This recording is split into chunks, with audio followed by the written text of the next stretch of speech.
Good morning everyone. So today we will discuss something about swapping. We have already discussed this swapping concept in our previous unit. That is nothing but in process management we have discussed this swapping method or swapping procedure. So here we will see here clearly. Okay. So here this is main memory and this is secondary memory. You know CPU will be here. Okay, so all the processes which are ready to execute will be kept in the ready queue. That ready queue is nothing but the main memory. Okay, so whatever the processes which are available for execution, those processes will be placed in the main memory, and those processes will be executed by the CPU one by one or one after the other. So here it is very clear that the secondary memory consists of set of processes, a number of processes.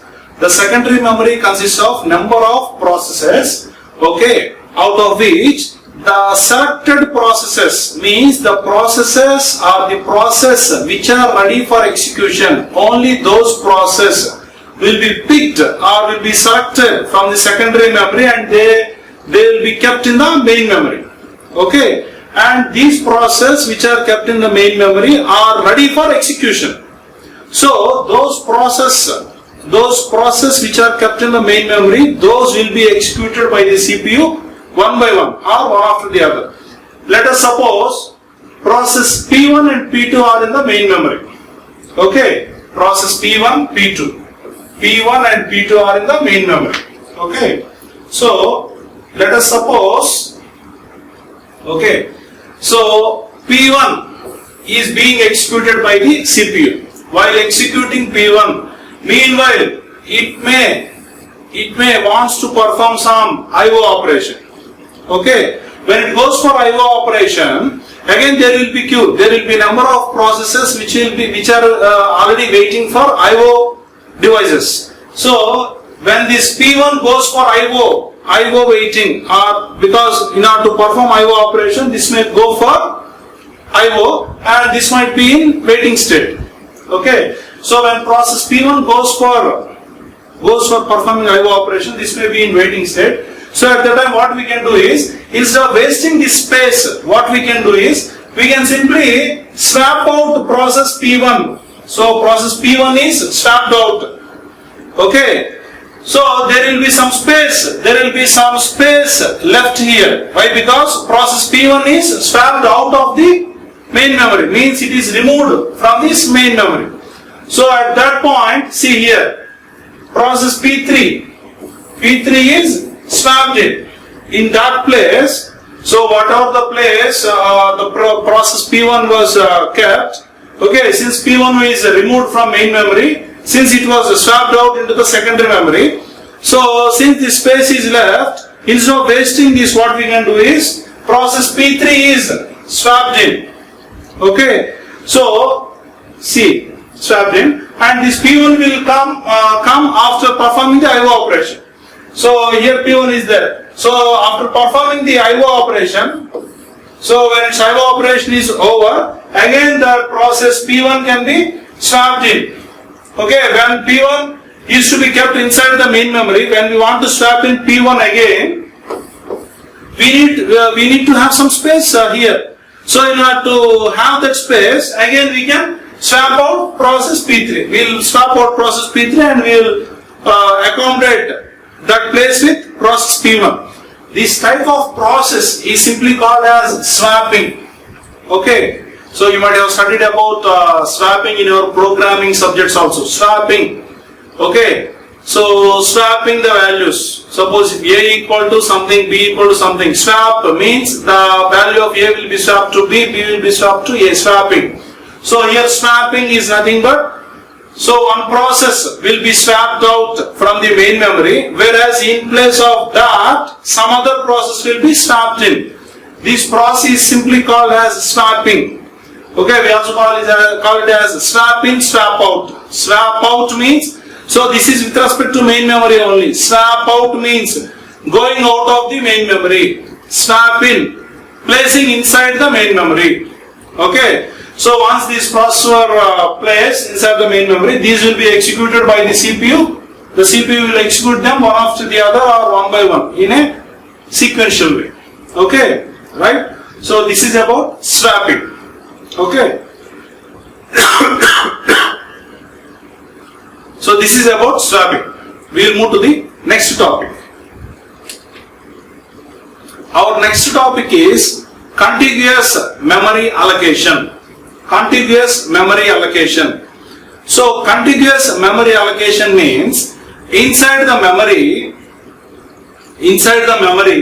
we will have different slots. So what the author is telling is, suppose if we have different slots like this, let us suppose this is capable of storing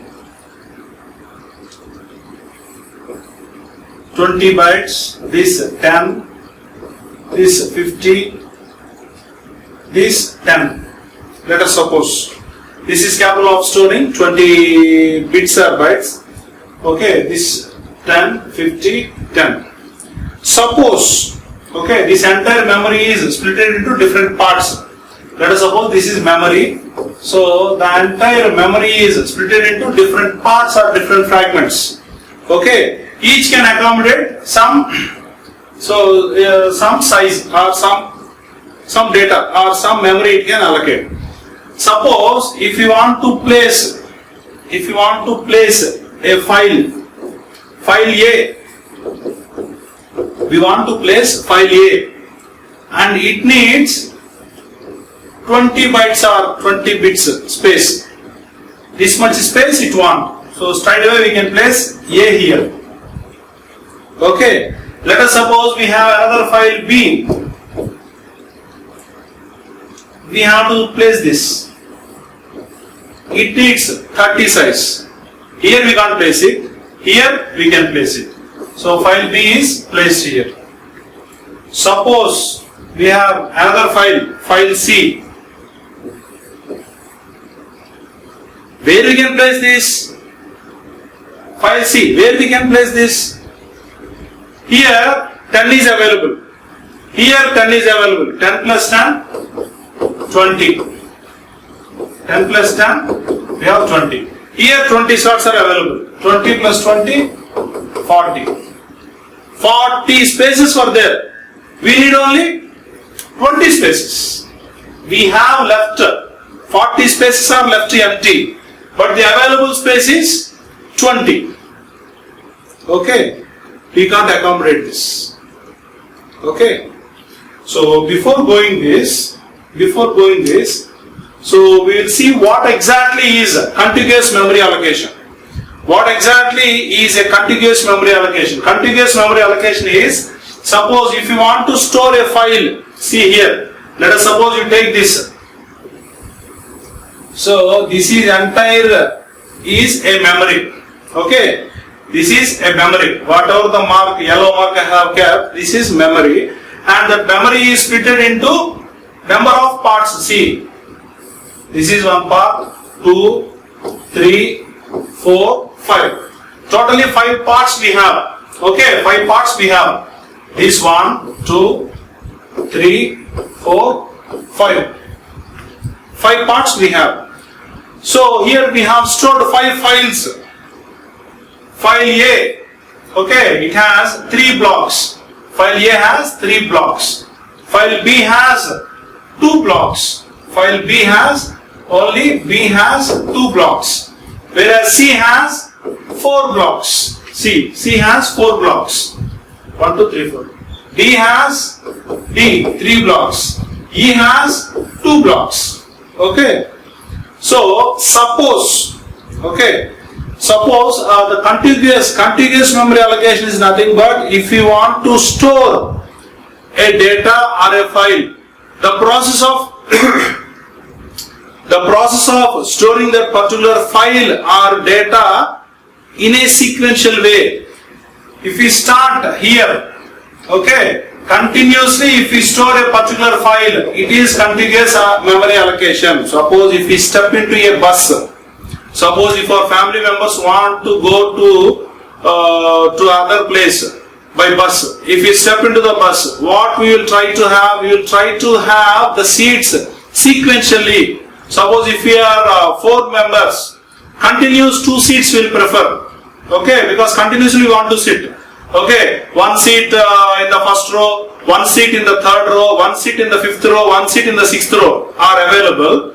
Okay, we don't prefer that bus unless until there is urgency. Yes or no?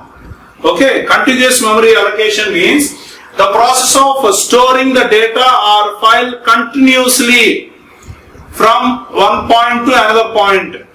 Okay, see, here file A is stored continuously. The data present in file A is stored continuously. File B is stored continuously. Similarly, file C, file D, file E. See, all the files are stored continuously. So, hence it was named as contiguous memory allocation. Contiguous memory allocation. So, the memory is allocated continuously. Okay. So, for this also, again here we have 2 varieties. One is contiguous memory allocation with fixed size. With fixed size. Another one is variable size. With fixed size and with variable size. Okay. So see here. Here what happens? So if you see, so here we have 5 files A, B, C, D, E. Suppose file A and file C were removed. Means suppose if those 2 files were executed and we don't need those 2 files anymore. So if you remove those 2 files, what happens is, see, these 2 files, the blocks are empty. We have shown with empty blocks. So now the blocks are empty. Means we can place some other files here. Let us suppose if you want to keep a file F, file F, it needs, let us suppose, 6 blocks. Let us suppose it needs 6 blocks. But here the problem is, since this is fixed allocation, memory with fixed allocation, see, we have separated 3 blocks, 2 blocks, 4 blocks, 3 blocks, 2 blocks. This is fixed allocation, fixed memory allocation. Suppose here block A and block C are removed. So we want to insert a file F, but we need 6 blocks. Here we have 4, here we have 3. 7 blocks are left empty. But we can't accommodate this space to file F. Why? Because since we are discussing about contiguous memory allocation, we have to accommodate file F, 6 blocks for file F in a continuous fashion. Continuously we have to accommodate 6 blocks, which is highly not possible. Why? Because here we have only 3 blocks, here 4 blocks. Okay, so it's not possible. That's the problem with contiguous memory allocation when we go for fixed size. Okay, so this is about contiguous memory allocation. If you are discussing about non-contiguous memory allocation, under non-contiguous memory allocation we will discuss about paging, segmentation,